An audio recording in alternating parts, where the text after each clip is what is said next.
And as much as the storylines may have played out here locally, this will no doubt be celebrated nationally as Sean Payton's long-awaited return to the sidelines in a meaningful game. You know, it has been 603 days. Well, Chris, Seattle Seahawks Michael Bennett is at the hospital right now, but we do have some good news on him. He has all movement and all feeling. Right now it's being called a lower back injury. Guys, Tony Romo tells me he will not wear any extra protective padding today, but he will receive a pain injection before this game kicks. Here now with head coach Jason Garrett. Coach, you face a Kansas City defense that tallied 6 sacks last week. How do you protect Romo today? Those talks are ongoing right now. There is an offer that's being negotiated, but it's something that Jimmy Graham is putting out of his mind, certainly for tonight and anytime game time rolls around. Kurt, I can tell you this, opposing tight ends have truly been feasting on this Miami defense, and so far the Dolphins really haven't come up with very many answers. I spoke with several Dolphins players last week. It's a personal point of emphasis for them, but as you mentioned with Jimmy Graham, it certainly does not get any easier for them tonight. Graham is such an issue because with his size, he's just a matchup problem. He's got a knack for making those huge plays, and because the Saints use him in such a variety of ways, it's really tough to game plan for him. The Seahawks triumph, but they have to come back from a double-digit deficit and win in overtime to do it. Here with Russell Wilson. Russell, congratulations. What was the key to today's comeback? You know, the Saints-Falcons clashes are always intense, but this rematch, there's a score to settle. The last time the Saints met the Falcons, November 29th inside the Georgia Dome. The Falcons defeated the Saints and ended Drew Brees' NFL record 54-game streak of consecutive games with a touchdown pass. Well, Chris, I had quite the candid conversation with Cam Newton about the Panthers' success, and I asked him what's changed, what's clicking now that wasn't before, and he frankly admitted to me he gave himself a major attitude adjustment, told himself to stop sulking when things don't go well, and challenged himself to approach both this game and life more maturely and as more of a leader. Clearly, Chris, a self-scout that's paying dividends on the field. A little wardrobe change. I tell you what, I talked to Coach Jim Harbaugh, and he told his team, be as proud of how you played the second half as you were and how you played the first. Meanwhile, from my view down here, frustration written all over the Jaguars' faces. Coach Gus Bradley told me expect wholesale changes because they've got to do something different to get this team going. But Chris, I had to wait my turn at halftime to talk to Coach Ron Rivera because players like tackle Byron Bell wanted to talk to him first about the lack of urgency on this team and how to fix it in the second half. And Tim, your suspicions about Cam Newton are correct. Rivera tells me that initial hit at the beginning of the game did jar him, and he needs to settle in. Chris? Joel, the Pelicans certainly seem to have found their clutch fourth quarter closer in swingman Tyreek Evans.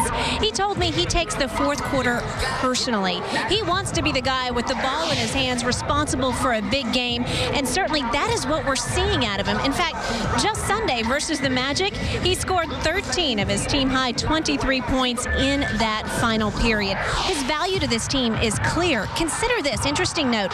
The Pelicans are 15-7 when Tyreek scores at least 13 points. When he does not play, they are only 1-5. Pelicans coming oh so close to seeking revenge against the Mavericks. Stephen, it felt just short, just a little shy. So much growth, so many growing experiences in this game. However, there may be a teaching point on that last play there. You said it, not me. Perhaps. Well, let's get the take of the gentleman who called this evening's game. Joe Myers and David Wesley standing by on the court. Gosh, guys, it was a great matchup. Didn't end the way the Pelicans wanted, but sure was fun to watch. Texans receiver Andre Johnson put in a lot of extra work this week to have that bruised, swollen shin ready to go. He told me the problem was a fist-sized ball of fluid on the muscle. He's been undergoing electrical stimulation to get that fluid to spread out and dissipate. He did undergo an evaluation this morning where doctors gave him the okay. What you just saw is only a tiny taste of what you're about to experience. Now we're inside Restaurant Revolution, one of my favorite spots here in the French Quarter. It's one of the newest additions to the French Quarter's culinary landscape, but it is run by one of the most well-respected chefs in the entire culinary world, Chef John Fall. Chef, thanks so much for having us today. Chris, and all that snow certainly is presenting some issues for both sides as well as the grounds crew. They do tell me they plan to come behind every play with shovels and try to clear off yard markers and sidelines. And as far as the players go, they say, you know, as long as the snow doesn't stick and remains powdery like this, it's not too bad to play in. It's when it gets icy which is what's supposed to happen after halftime. So could be a lot of adjustments in this game for players and coaches alike, Chris. A very frustrated Gary Williams just got carted into the Panthers locker room during this break. He could put no weight on that left leg. You could see the pain on his face and the frustration in his body language. He even punched the bed of the cart as he was being taken away. Obviously, Chris, not the way he wanted to start this season. Dennis Allen tells me he would love to be using Darren McFadden right now, but he tweaked his hamstring in that first half. McFadden did come out of the tunnel. He is here on the sideline with his team, but he was not carrying his helmet. Well, Chris, neither of these coaches are pleased with their offensive production. Pete Carroll wants to see some touchdowns. Meanwhile, Jeff Fisher says, obviously we are facing the #1 defense in the league, and we have got to do something to get our offense going. So get ready for some creative and trick plays. Fisher says anything to especially spark that run game, Chris. Well, Chris, the Chiefs' Brandon Albert is now down in the locker room getting that left shoulder looked at a little more closely. He tried to raise his arms on the sideline, not able to do so, squared off against some teammates, was in obvious pain. So trainers are now doing further diagnosis, and he is questionable to return at this point, Chris. Well, Joel, speaking of high energy, Anthony Davis just continues to improve on this already extremely successful sophomore season. He just seems to get better every game. Already, AD is usually the leader on this Pelicans squad in both rebounds and block shots every game. Now, with Ryan Anderson's absence, look for him to also become this team's leading scorer. Kurt, it is the battle of the unbeatens here in New Orleans. Someone is going home tonight, a perfect 4-0, someone with their first blemish of the season. I'm here with head coach of the Miami Dolphins, Joe Philbin. Coach, the Miami Dolphins are being heralded as the surprise team of the NFL so far this season. What's driving your success? Here with Anthony Davis. Anthony, congratulations. After a little bit of a slow start, y'all made this one look easy tonight. Thanks, Joel. Here with Coach Fred Vinson. Coach, it was a nice start, but now you're struggling going into halftime. How do you get back in this game? Welcome back to Joe Yenny Stadium. This is high school football on Fox Sports 1. We are just a few miles away from New Orleans proper in the historic French Quarter. We are visiting now with Scouts.com Jamie Newberg. Jamie, we have the distinct pleasure of watching the #1 wide receiving recruit tonight who plays for John Curtis, Malachi Dupree. What is it about his skill set that makes him so special? Good evening and welcome into our first Saints game plan of the 2013 season. Goodness, is this a way to kick off a new season or what? Saints versus the Falcons. Alongside my partner Fred Hickman, I'm Jen Hale. And as much as the storylines may have played out here locally, this will no doubt be celebrated nationally as Sean Payton's long-awaited return to the sidelines in a meaningful game. You know, it has been 603 days, as has been the company line all offseason. The Saints say they are not worrying about the distracting talk of returns, revenge, or redemption. They are treating week 1 like any other week. And of course, the Saints have had the spotlight thrust on them before. And this week will be no different. Yeah, pretty ugly, no doubt about it, that's for sure. The Saints are eager to start anew in 2013. And for more on their preparations for this week 1 battle, here's our Sean Fazan. Sean, no doubt this is going to be an intense season opener given the rivalry here. A lot of unanswered question marks still, but what would be your biggest concern? Yeah. The Saints welcome back in a familiar face in Robert Meacham earlier this week. The addition of him to the roster, wise move or not? Welcome back in. You know, the Saints usually carry 6 receivers on their 53-man roster, but when those roster cuts were announced last week, just 5 receivers remained: Colston, Moore, Stills, Toon, and Tanner. Fred, in short time, however, that rapidly changed. Let's take a look at Meacham's production by the numbers.